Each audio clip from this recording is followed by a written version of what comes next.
Luke, you excited about how well the club's going at the moment? A chance to go into third spot if you beat the Cats. Yeah, it's been a good year for us thus far. A lot of the strategies and methods that we've employed over the summer and since Ross Lyon has arrived really have really come to fruition in the early parts of this year, and so we're very pleased with how we've been tracking. But we, fully cognizant of how difficult this business is, and we can't rest on our laurels at this point. Did Brisbane not do you a favour on the weekend by beating the Cats in that fashion? Is that going to fire them up? Well, that's one way to look at it. Yeah, they'll certainly be pretty disappointed, I guess, with the result from last week. So they'll come out, super competitive, no doubt, as you'd expect they would, given such a quality side, and they'll be ready for us, no doubt. Your record over there is not so great. Won 1 out of 12 or somewhere around that. What is it about that ground that you think you found hard to win at? Oh, no, I'm not sure. In particular, it's possibly something to do with where our team was at in the last, over the last 5 or 10 years. But as far as I'm aware, it's just the same ground as any other. Albeit it's probably a bit colder down in Geelong, but we look forward to that challenge. I think the dimensions are pretty similar to Subi, so we'll give it our best effort. Is the record at all relevant? I think the last time you played there was late 09. Yeah, I don't think so. Again, I mentioned earlier, the methods that we've employed since Ross Lyon has arrived is anywhere, any time, and we have been pleased with our away record this year, and we'd like to think that we can approach any game at any stadium with the same mentality and focus, and if we bring that competitiveness that we've brought thus far, then we will hopefully stand us in good stead. Will you get a run on Simmons Stadium before the game? Because obviously a lot of you players won't have seen it at all. Yeah, I'm not sure about that. Not likely, I don't think. We tend not to have a sort of an official training run the day before the game, but albeit we could. I'm not sure of our program coming this weekend, and it would be nice to get on the ground, and particularly for guys that haven't had a look at the ground before, just to get a sense of it. Look, some people have said, and I think Jared Healy was the last one, that with Pav and Sandy out, you become the most important person, the most important structurally at Fremantle. What do you think about those comments? Oh no! Look, that's very nice for him to say, but again, with the model that we've employed here, it's everyone playing their role, and I'm certainly the most senior player on the list. I think I'm 3 years older than the next guy that's playing at the moment, so I take that responsibility very seriously in my role as a captain.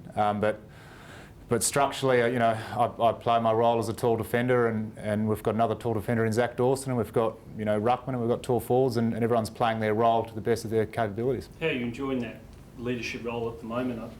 I think last week you forgot to come out for the toss, but other than that, are you enjoying it? I didn't forget. We've got a staff member that's normally meant to grab me, but no, I've been enjoying it. I've been in the leadership group for a number of years now, and worked alongside Pav pretty closely. So I feel I've been a leader at this club for a long time, and with the big guy going down for a few weeks, it was I was his natural replacement. What came out of the review from the Kangaroos game? We haven't had it yet. Yeah, we're about to go into a meeting this afternoon. But I guess from my own sense, it was a pleasing result. We restricted their entries. The pressure across the ground was excellent, and we're happy with the brand of football that we played on Saturday, albeit in slippery conditions and a bit wet. But yeah, we're pretty positive with the outcome. Is pressure the key to beating Geelong because of their skills? Yeah, well, I think pressure's the key to beating anyone, really. And Geelong, certainly, from a skill point of view, are up there in the upper echelon of teams. So, yeah, we'll be looking to, as I said before, play a brand of football, which is to apply enormous pressure all over the ground, and in the hope that we can stifle their ball movement. Was that pressure the formula that worked in the final last year?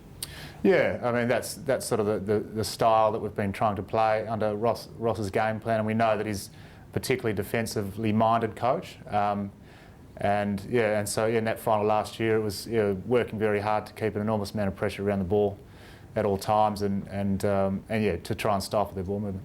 Just a word on Tom Hawkins, yourself and Zach. We spent a fair bit of time on him. He's obviously a fair bit bigger than most key forwards.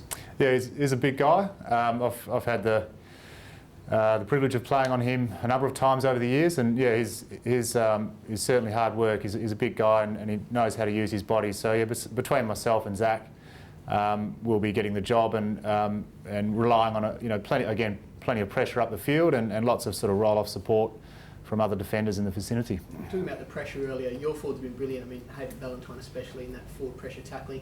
How hard is it as a defender when you're rebounding the ball, when you've got guys like Christensen and Motlop who can really apply that pressure to you as you're moving the ball out? Yeah, it's a great feature of the game. I think these days when you have these small forwards zipping around and putting enormous pressure on the ball movement coming out, and it's great, as a defender to see, the Chris Mains and Hayden Ballantynes and Michael Walters and guys of this ilk running around and creating, a really hot sort of environment down there, and it allows us to set up and structurally behind the ball and press and keep it in. No Steve Johnson at this stage of penning the tribunal. How much easier is your task as a team if he's not playing? No, I wouldn't say it's any easier. He's certainly a quality player, but again, someone else has slotted into the position and I'm sure played their role well. So yeah, regardless of the result with that, yeah, we'll take what comes. Do you expect Matthew Pavlich to be available for selection this week? This week? Yeah. As far as I understand, he won't be, and I think that was mentioned in the.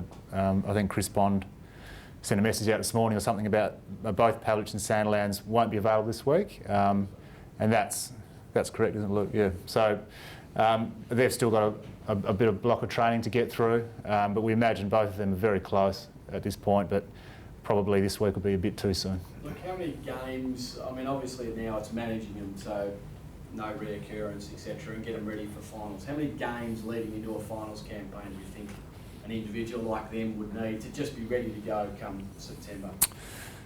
It's hard to say. I think the way we train these days, you can really get a lot of work done in the training session in terms of preparing you for the rigours of a game. So I know our guys are doing an enormous amount of work physically to prepare themselves to come sort of straight back into the side. But I guess, it's probably a handful, maybe 1, 2, 3, I'm not sure exactly. I guess it's different for every player. But yeah, it looks like we've still got a bit of time for them to come back in the side and really get some match fitness. How toey is the big Pav? Yeah, he's pretty keen. I trained on him last week and he's moving pretty well. But I think both him and Sandilands did a pretty solid session this morning, and they'll have a very solid week this week, with hopefully the opportunity to play in the coming weeks after. Yeah. Surely he wouldn't play in the waffle. What would he do?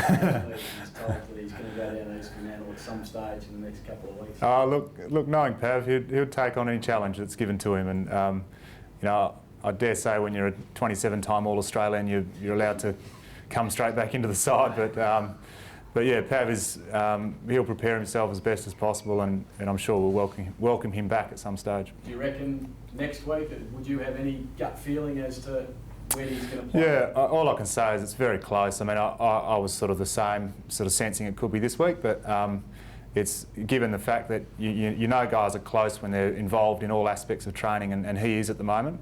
So he's doing all our match simulation and hard physical work. So that suggests that he's merely, a week or 2 or 3 away. So it's very close. There's been a lot of talk about Ryan Crowley and Brent Harvey from the weekend. What did you make of the battle between those two and the tactics employed? Yeah, look, I haven't really spoken to Crowes directly about it, but yeah, I know that Crowes plays his role very well as a tagger, and obviously there was an incident that came out on the weekend, and that's something that for the tribunal this evening, and it's probably not appropriate for me to comment at this point. Have you seen pinching on the field? Have you ever I haven't been seen a it. recipient of that? No, I haven't seen it. I haven't been pinched by Ryan. Maybe in the locker room. Luke, does a game like this establish you, or let you see where you're at as far as your top 4 credentials go? Do you? Well, you always want to play against the best, and Geelong, is certainly up there. And so again, we take each challenge as it comes, and to play against Geelong in Geelong is an enormous one. But we try not to get too focused on outcomes, and We want to go in with a strategy of how to play them, and yeah, as long as we give it our best effort, we'll walk off regardless of the outcome, pleased.